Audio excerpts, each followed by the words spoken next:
여러분 자신을 위해서 한번 선포해 보시기 바랍니다. 나는 행복한 사람입니다. 네. 네. 별로 안 믿겨지시나 봐요. 한 번 더. 네. 나는 행복한 사람입니다. 네. 또 좌우 앞뒤에 계신 분에게 당신은 행복한 사람입니다. 네. 네. 행복이라는 단어를 우리가 기억을 해보면 참 좋고, 때로는 정말 그 얼굴 가운데 미소가 지어지기도 하는 그러한 단어입니다. 그런데 삶을 보면은 행복하지는 않은 것 같아요. 오늘 이 신명기 말씀은, 이 모세의 마지막 설교에 해당하는 부분입니다. 그런데 오늘 본문의 말씀을 살펴보기 이전에 여러분들 이 신명기 32장 52절 말씀 함께 합독해 보실까요? 시작. 내가 이스라엘 자손에게 주는 땅을 내가 바라보기는 하려니와 그리로 들어가지는 못하리라 하시니라. 신명기 32장 52절 말씀입니다. 모세가 이스라엘 백성들을 애굽의 종살이에서 하나님의 명령대로 구출해 내었습니다. 그들을 가나안 땅으로 인도하는 사명이 모세에게 있었어요. 그런데 오늘 이 신명기 32장 52절 말씀에 하나님께서 뭐라고 말씀을 하시냐면 이스라엘 자손에게 주는 땅, 이 땅이 어디일까요? 32장 49절 보실까요? 32장 49절 합독해 보십니다. 시작. 너는 여리고 맞은편 모압 땅에 있는 아바림 산에 올라 느보 산에 이르러 내가 이스라엘 자손에게 기업으로 주는 가나안 땅을 바라보라. 아멘. 자, 그래서 52절에서 이스라엘 자손에게 주는 땅, 이 땅이 가나안 땅이에요. 이 가나안 땅은 하나님께서 아브라함에게 너와 내 후손에게 줄 것이다라고 약속해 주신 땅입니다. 이 땅은 이스라엘 백성이라고 한다면 누구나 들어가고 싶은 땅이에요. 그것도 뭐 불평하고 원망하던 백성도 아니고 그 지금 대한민국의 충청남도 도민이 약 20만이 조금 넘습니다. 22만, 23만 정도가 돼요. 그런데 이 이스라엘 백성들, 애굽 땅에서 나온 사람들 200만 명, 220만 정도가 됩니다. 근데 이 이스라엘 백성들, 애굽에서 나온 이스라엘 백성들 장정만 60만 명입니다. 남자들만 수에 그 전쟁에 참여하는 20세에서 60세 사이 남자들만 숫자에 포함이 되어지기 때문에 60세보다 많은 남자도 있을 것이고 적은 남자도 있을 것이고 또 수에 들지 않는 여성들도 있고 아이들도 있습니다. 다 합치면은 약 200만 명 정도의 중다한 잡족에 따라 나왔다고 했기 때문에 얼마나 많은 숫자 이방 민족에 따라 나왔는지 모릅니다. 그러니까 200만 명이 넘는 사람들이에요. 그 사람들을 모세 한 사람이 물론 아론의 도움이 있기는 했지만 모세가 그들을 인도해내는 겁니다. 충청남도 도민 한 사람, 그 도 사람을 한 사람이 이끌어내고 여기도 저기도 이끌고 다니고 있는 거예요. 그러한 그 모세, 그 모든 힘든 과정들을 다 지나오면서 그들을 인도해낸 모세가 그 가나안 땅에 못 들어간다고 지금 말씀을 하시는 겁니다. 왜, 뭐 때문에 그럴까요? 신명기 51절 한번 해보시겠습니다. 32장 51절 읽어보겠습니다. 왜 못 들어가는지 시작. 이는 너희가 신광야 가데스의 무리바 물가에서 이스라엘 자손 중 내게 범죄하여 나의 거룩함을 이스라엘 자손 중에서 나타내지 아니한 영고라. 아멘. 이게 뭐냐면은요, 그 무리바에 왔을 때에 목이 말랐습니다. 그래서 백성들이 또 원망을 해요. 불평합니다. 우리를 이곳으로 인도해가지고 여기서 죽게 한다. 목말라 죽게 한다. 가축들이 목마르고 내 자식들이 목마르고 불평하고 원망합니다. 그때 하나님께서 모세에게 야, 지팡이를 들고 아론과 함께 반석 앞에 서라. 그리고 그 반석을 명하여서 그러면 그 반석에서 물이 나와서 백성들을 먹일 것이다라고 말씀을 하셨어요. 가르치라고 말씀을 하셨습니다. 그런데 이 모세가 화가 나가지고선 내가 너에게 물을 내랴 하면서 반석을 탁탁 때립니다. 그 사건 때문에 이 모세가 가나안 땅에 못 들어가게 된 거예요. 그런데 그게 민수기 20장이거든요. 그 무리바 생수 사건이 민수기 20장인데 모세가 그렇게 한 것도 생각을 해보면은 이해는 가요. 왜냐하면 민수기 14장에서 이스라엘 백성들이 뭐 했습니까? 그 12지파의 두령들을 가나안 땅으로 보내가지고 정탐하게 하죠. 그런데 10명의 정탐꾼들이 와가지고 보고하는 것이 그 땅은 하나님께서 우리에게 말씀하신 대로 젖과 꿀이 든 땅은 맞아요. 그런데 그 땅에 사는 사람이 너무 키가 크고 장대해가지고 아이고 우리가 그 사람하고 비교해보니까 우리 메뚜기처럼 보여요. 아마 그 사람들이 우리 볼 때도 그랬을 거예요. 그러니까 우리 거기 들어가면 다 죽어요. 우리 거기 못 들어가요. 이렇게 불평하고 원망합니다. 그때 하나님께서 그 땅을 악평한 그 사람들은 한 사람도 그 땅에 들어가지 못하리라 말씀을 하셨습니다. 하나님께서 지금까지 인도해 오셨어요. 거의 지금 가나안 땅 입구까지 온 겁니다. 근데 거기서 불평하고 원망을 해요. 그러니까 하나님께서 40일 동안 탐자가 왔는데 하루를 1년으로 계산하셔가지고 40년 동안 광야에서 방황하게 만드십니다.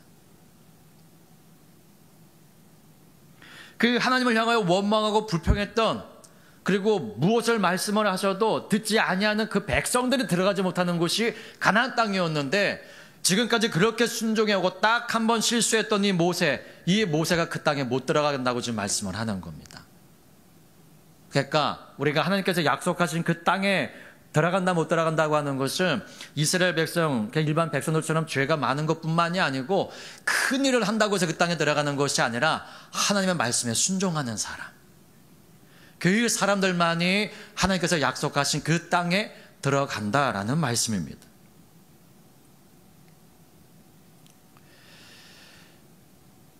근데 이 51절에 보시면요, 이는 너희가 라고 말씀을 하세요. 이거 뭐냐면은 아론도 마찬가지입니다.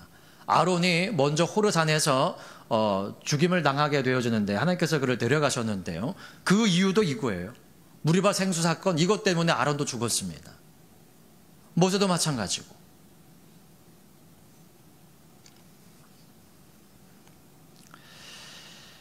이것이 모세에게는 큰 아픔이었어요. 그 불평하고 원망하는 그 백성들, 그래서 하나님께서 그들에게 너희는 그 땅에 이제 못 들어갈 거야. 그러니 모세의 마음도 그들을 보면서 얼마나 아팠겠어요.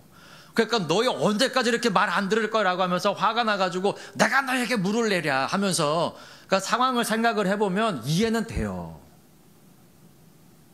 그 모세가 그들 때문에 얼마나 많이 힘들었을까요? 한두 사람도 아니고 그 10명 때문에 온 이스라엘 백성 그 200만 명이나 넘는 그 사람들이요 밤새 통곡합니다. 밤새 통곡을 해요. 그리고 누굽니까? 갈렙이 여호와께서 우리를 기뻐하시면 우리를 그 땅으로 인도해 들으시고 그 땅 우리에게 주실 것이다 라고 하니까요, 백성들이 울다 말고 돌 들어서 치려고 그래요. 돌 들어서.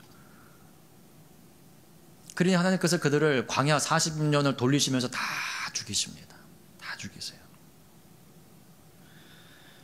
이 모세에게 굉장히 아픔이었어요. 그래서 신명기 1장에 이 신명기를 시작하면서 백성들이 이렇게 말을 합니다. 여호와께서 너희의 영고로 내게도 진노하사 가라사대 너도 그리로 들어가지 못하리라 하셨다.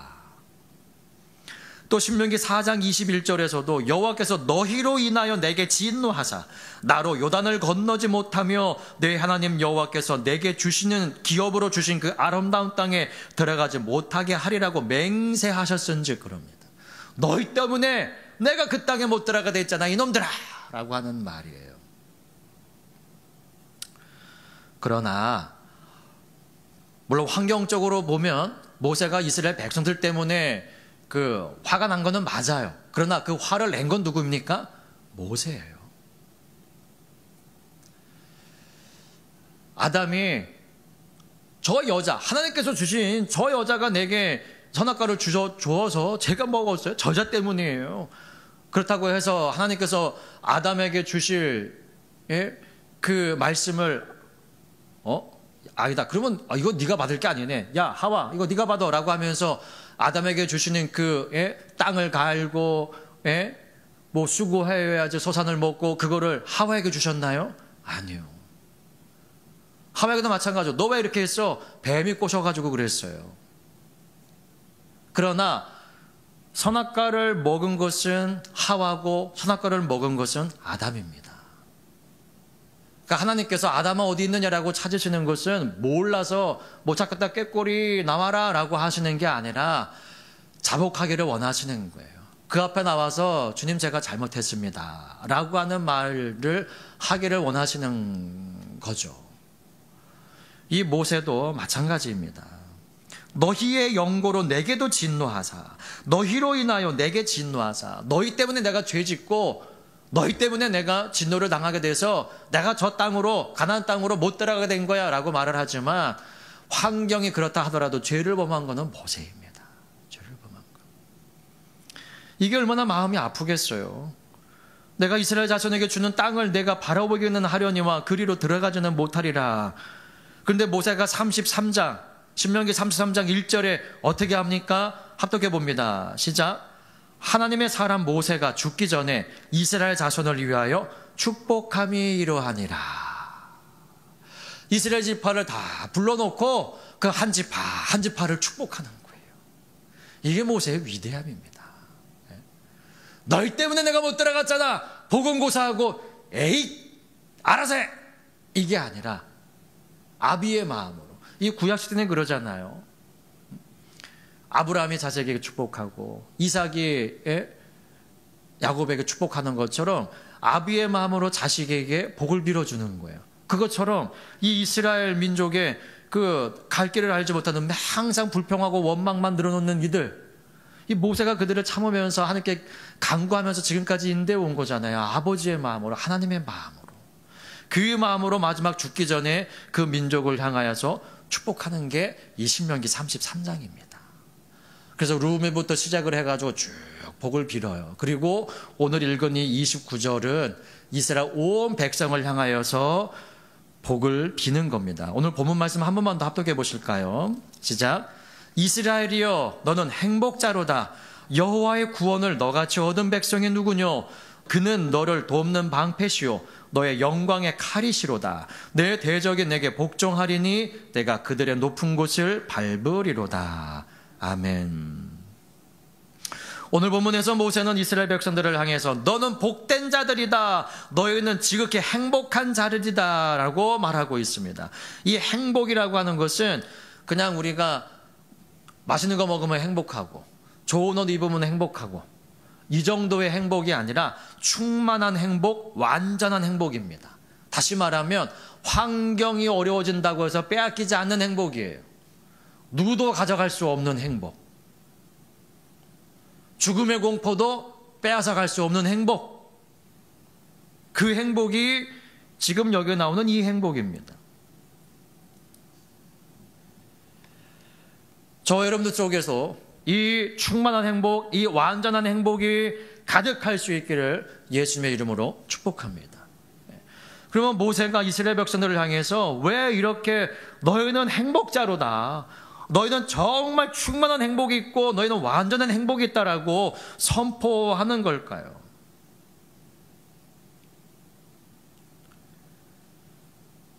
뭐라고 말합니까? 무엇 때문에요? 여호와의 구원을 너같이 얻은 백성이 누구냐? 여호와의 구원을 너같이 얻은 백성이 누구냐? 이는 곧 구원의 감격을 말하는 겁니다. 구원의 감격. 이 세상은 영원히 살 수 있는 사람이 아무도 없습니다. 물론 몸에 좋은 것 먹으면 조금은 생명 연장할 수 있겠죠.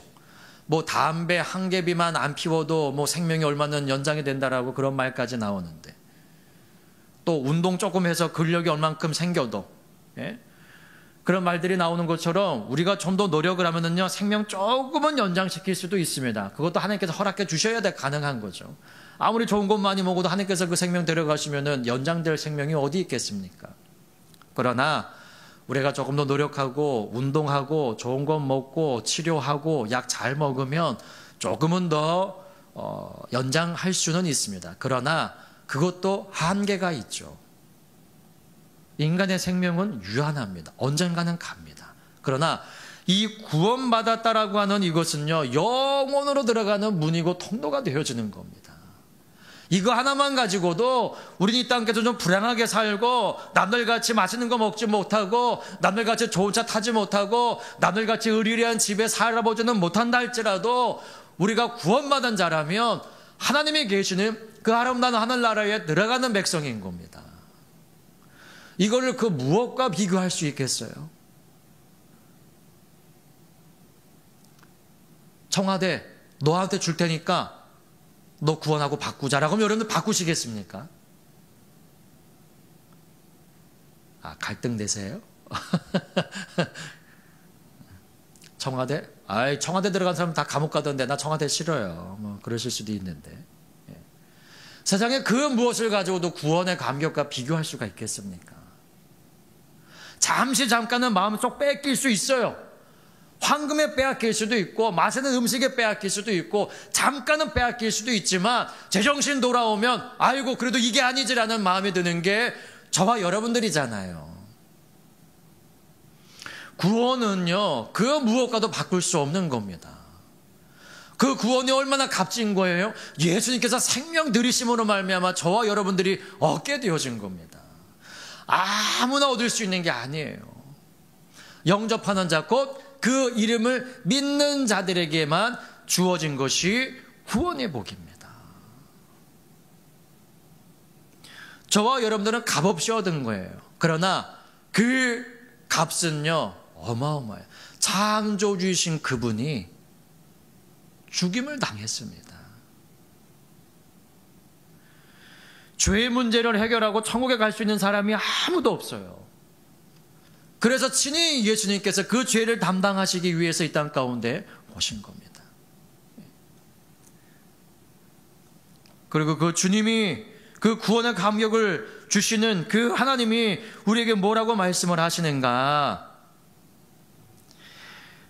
여호와의 구원을 너같이 얻은 백성이 누구뇨? 근데 그 구원의 감격뿐만이 아니라 첫째 뭐를 주시는가? 그는 너를 돕는 무엇이요? 방패시요, 방패. 전쟁에 나갈 때는 칼만 가지고 나가는 것이 아니라 방패를 가지고 나갑니다. 골리앗이 다윗과 싸울 때에 방패든 자가 옆에 서 있었습니다. 그런데 다윗이 키도 자그만한 게 무기도 들지 않고 짝대기를 가지고 나오는 거예요. 막대기 큰 것도 아니고 짝대기, 부지깽이 같은 걸 가지고 나오면서 싸운다고 하니 가소롭죠. 아이고 저거 참 웃기는 놈이네. 야 와라. 그 방패든 자가 옆에 서 있습니다. 그러니까 전쟁에 항상 나가는 게 이 방패예요. 시편 3편 3절에 여호와여 주는 나의 방패시오 나의 영광이시오 나의 머리를 드시는 자니이다. 7편 10절에도 나의 방패는 마음이 정직한 자를 구원하시는 하나님께 있도다. 18편 2절에도 여호와는 나의 반석이시오 나의 요새시오 나를 건지시는 자시오 나의 하나님이시오 나의 피할 바위시오 나의 방패시오 나의 구원의 뿌리시오 나의 산성이시로다. 18편 30절에도 하나님의 도는 완전하고 여호와의 말씀은 정미하니 저는 자기에게 피하는 모든 자의 방패시로다 라고 합니다. 모든 화전을 소멸하고 막아주시는 그 방패가 되어주신다는 거예요. 구원의 감격만 우리에게 주시는 것이 아니라 어떤 환난과 역경 앞에서도 그 모든 것들을 막아주신다는 겁니다. 그러므로 환난을 맞닥뜨렸을 때에도 두려운 마음 가질 게 아니에요. 왜? 하나님이 우리 편이시고 하나님이 우리를 막아주신다는데 뭐가 두렵습니까? 그러므로 담대하게 사탄과 맞서 싸우시기를 바랍니다. 민수기 14장 8절에서 갈렙이 고백하는 것처럼 여호와께서 우리를 기뻐하시며 우리를 그 땅으로 인도하여 들이시고 그 땅을 우리에게 주시리라. 이 고백으로 담대하게 사탄과 맞서 싸우며 하나님을 의지할 수 있는 저와 여러분들 될 수 있기를 예수님의 이름으로 축복합니다. 또한 하나님께서 뭐가 되어주신다고 말씀을 하십니까? 너의 영광의 칼이시로다 라고 합니다. 방패는 막는 거지만 칼은 뭐 하는 겁니까? 공격용 무기예요. 그런데 여러분들 이 칼이 공격용 무기이기는 한데 그 앞에 나와 있는 이 영광이라는 단어가 참 오묘한 단어입니다. 왜냐하면요, 이 영광이라고 하는 단어에는 위엄이라고 하는 뜻이 있어요. 그러니까 하나님의 위엄. 그런데 이 단어에는 다른 뜻이 포함되어져 있는데 그게 뭐냐면은 교만, 거만한 힘입니다. 그러니까 하나님께서 저와 여러분들을 막아주시고 대신 싸워주시는데 그 영광을 하나님께 온전히 돌려드리지를 못하면 하나님이 나를 대신해서 싸워주신 그것이 내게 교만함이 될 수가 있다는 거예요.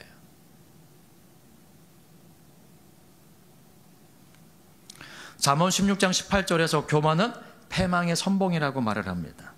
교만은 하나님께서 굉장히 미워하시는 겁니다. 교만한 자는 물리치신다고 말씀을 하셨어요. 그래서 다윗도 시편 131편 1절에서 이렇게 고백을 합니다. 여호와여, 내 마음이 교만치 아니하고 내 눈이 높지 아니하오며 내가 큰일과 미치지 못할 기이한 일을 힘쓰지 아니하나이다. 또 시편 138편 6절에서도 이렇게 고백을 합니다. 여호와께서 높이 계셔도 낮은 자를 하감하시며 멀리서도 교만한 자를 아시나이다. 그러므로 우리는 항상 하나님 앞에 겸손한 자가 될 수 있기를 바랍니다. 고린도전서 10장 13절에 그러시죠. 사람이 감당할 시험 밖에는 너에게 당한 것이 없나니.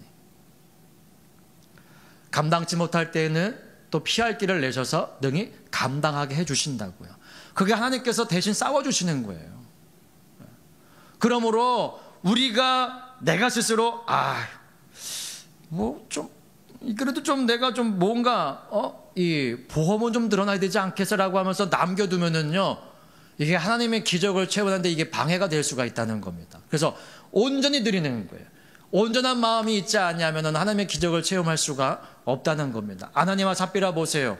무엇 때문에 그들이 일부를 남겨두었는지는 모르겠지만 그들은 남겨두었어요. 처음에는 다 드리기를 원했는데 남겨두었어요. 근데 그것 때문에 고백을 했으면 되는데 고백하지 않으니까 이게 전부입니다 라고 해가지고 그들 다 죽었어요. 남겨두는 것 하나님께 기뻐하시지 않으십니다. 마음도 마찬가지예요. 일부만 주님 앞에 드리는 것이 아니라 너희가 여호와께로 돌아오려거든 전심으로 바알과 아세라 목상을 찍어버리고 전심으로 돌아와라 라고 사무엘이 이스라엘 백성들에게 이야기했던 것처럼 하나님은 온 마음을 받기를 원하시는 겁니다. 그래서 내 보물이 있는 것은 너의 마음도 있다라고 말씀하시는 것은 하나님께서 보물, 즉 우리가 귀하게 여기는 그 물질을 돈이 필요해서 달라고 하시는 것이 아니라 우리의 마음을 받기를 원하시는 거예요. 그래서 마음이 담겨져 있는 물질을 달라고 하시는 겁니다. 물질을 좋아하시는 분이고 물질이 필요하신 분이라면은 부자들이 많이 넣는 헌금을 더 좋게 보셨겠죠. 마음을 받기를 원하시는 분이기 때문에 과부가 두렙돈 드린 것을 더 크게 받으시는 겁니다. 이가 저들보다 많이 넣었도다. 왜냐하면 이 여인은 구차한 중에도 생활비 전부를 넣었기 때문에 온 마음이 거기 다 가 있는 거예요. 그러니까 마음을 드린 거예요. 마음을. 돈을 드린 게 아니라 그 여인은 마음을 드린 거예요. 근데 그냥 마음만 드릴 수 없으니까 그 마음을 표현하기 위해서 물질을 드리는데 다른 사람 보기에는 적은 물질이지만 그 여인은 전체 마음에 다 들어가 있는 물질입니다. 하나님은 일부를 원하시는 분이 아니세요. 쓰고 남은 거를 원하시는 분이 아닙니다. 우리가 11조를 드리는 것도 마찬가지예요. 10분의 1을 드리는 거지만 그거는 전부를 드리는 것과 같은 마음으로 드려야 되는 거예요. 근데 우리의 마음이 물질에 가 있으니까 오늘날 많은 사람들이 11조는 구약에나 있는 거지 신약시대는 11조 안 해도 됩니다 라고 말하니까 맞아요 그게 복음이에요 라는 사람들이 많습니다. 왜? 물질이 마음에 가시니까. 하나님께 가 있으면 물질을 드리면 아깝지 않죠. 마음이 물질에 가 있기 때문에 11조 드리는 것도 아까운 거예요. 그러면서 하나님 사랑한다고 말을 해요. 그 하나님께 받으시겠습니까? 안 받으시는 거예요. 하나님께서. 하다못해 너희가 물질을 드리려고 가지고 나왔다가 형제에게 잘못한 일이 생각이 나거든. 그 물질을 자단 앞에 놓아두고 가서 형제와 화목한 다음에 와서 그 물질을 예물을 드려라. 그게 뭐예요? 그렇지 않으면 하나님께서 온전하게 받지를 못하신다는 거예요. 마음을 받기를 원하시는 겁니다. 전부를 받기를 원하시는 분이세요.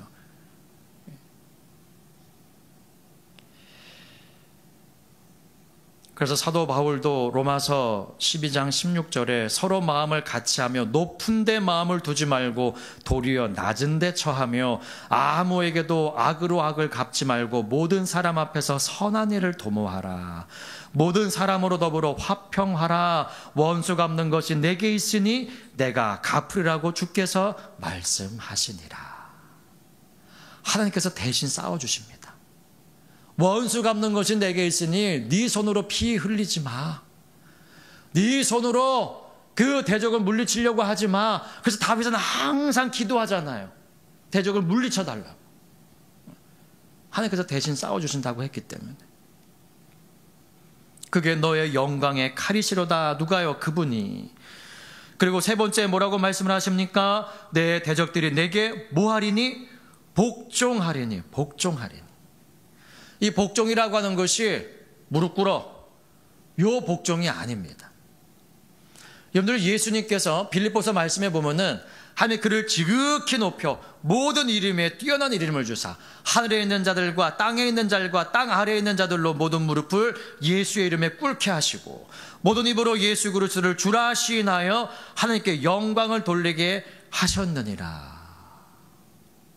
사람들이 보기에는 예수님이 죽음을 당했습니다. 다시 말하면 밟힌 거예요. 내가 그를 죽일 수 있다라고 하는 것은요, 내가 그보다 힘이 더 세다는 겁니다. 그래서 빌라도가 그러죠. 나는 너를 놓을 권세도 있고 십자가에 달릴 권세도 있는데 묻는 말에 대답해. 그때 예수님 뭐라 그랬습니까? 하늘로서 그 권세가 당신에게 주어지지 않았으면 그걸 받을 수 있는 사람이 아무도 없습니다. 라고 말씀을 하시죠. 내가 너를 죽일 수도 있어. 그건 뭐예요? 내가 네 위에 있는 거야. 라고 말을 하는 거예요.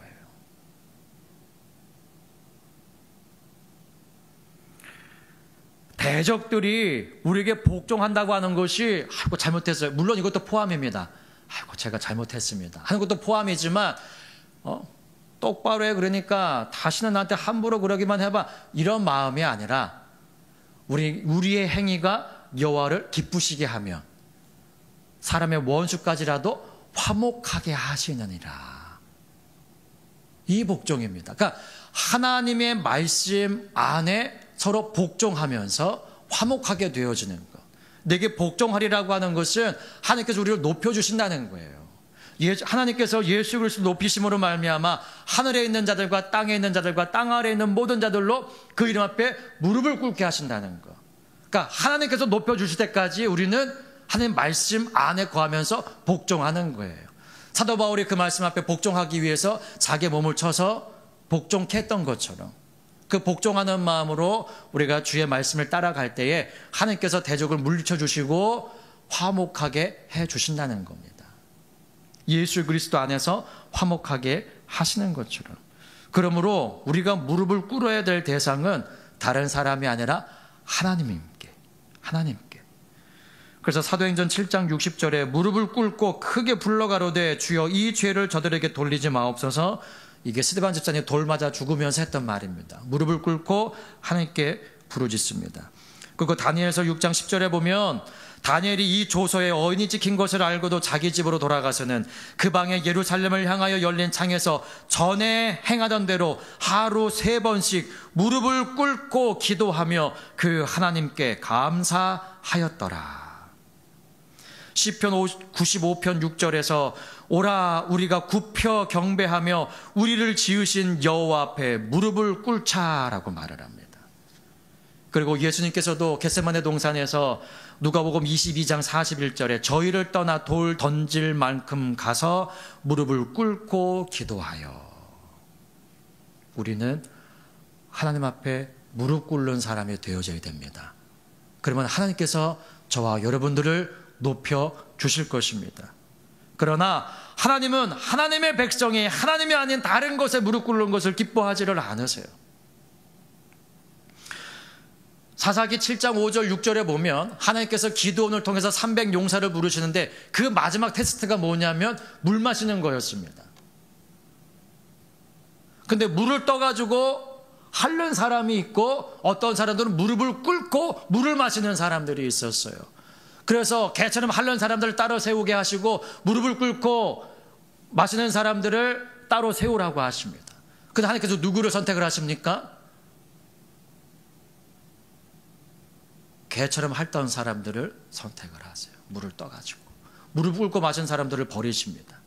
왜요? 자기 생명을 위해서 무릎 꿇은 사람들이잖아요. 마태복음 27장 29절에서도 가시면류관을 엮어 그물에 씌우고 예수님 고문당하실 때입니다. 갈대를 그 오른손에 들리고 그 앞에서 무릎을 꿇고 희롱하여 가로되 유대인의 왕이여 평안할지어다라고 합니다. 가식적인 무릎 꿇음 주님께서 기뻐하시지 아니하십니다. 엘리야가 열왕기상 19장 10절에 내가 만군의 하나님 여호와를 위하여 열심히 특심하오니 이는 이스라엘 자손이 주의 언약을 버리고 주의 단을 헐며 칼로 주의 선지자들을 죽여 싸우며 오직 나만 남았거늘 저희가 내 생명을 찾아 취하려 하나이다. 그때 하나님께서 뭐라고 말씀하시면 18절에 내가 이스라엘 가운데 7천인을 남기리니 다 무릎을 바알에게 꿇지 아니하고 다 그 입을 바알에게 맞추지 아니한 자니라 라고 말씀을 하십니다. 하나님은 하나님의 자녀들을 어떠한 상황 가운데서 지켜 보호해 주신다는 겁니다. 그러면 결코 세상 가운데 무릎 꿇지 마세요. 어디 가서 구걸하지 마세요. 하나님이 저와 여러분들의 목자가 되어주시고 방패가 되어주시고 칼이 되어주시고 우리의 대적의 문을 취하게 하시는 분이 되어지십니다. 마지막 네 번째 뭐라고 말씀하십니까? 내가 그들의 뭐를 밟으리라고요? 높은 곳을 밟으리라 라고 말씀을 하십니다. 이게 창세기 22장에 보면 하나님께서 그 사람들에게 주신 복입니다. 내가 그 대적의 문을 얻으리라. 그리고 창세기 3장 15절에 내가 너로 여자와 원수가 되게 하고 너의 후손도 여자의 후손과 원수가 되게 하리니 여자의 후손은 내 머리를 상하게 할 것이요 라고 그럽니다. 높은 곳을 밟아버리는 거예요. 이게 뭡니까? 완전한 승리를 말씀하시는 겁니다. 그렇기 때문에 너희는 행복자라고 말씀을 하시는 거예요. 사망과 어둠의 권세를 이기신 부활하신 예수 그리스도께서 저와 여러분들의 인도자가 되어지십니다. 그러므로 결단하세요. 이 12월 결단의 달을 맞이하셔서 결단하세요. 어떤 환경 가운데서도 나는 행복자로다라고 선포하겠습니다 라고 결단하시기 바랍니다. 그 고백 속에 하나님께서 여러분들의 가정 가운데, 여러분들 하시는 모든 일 가운데 역사하실 줄 믿습니다.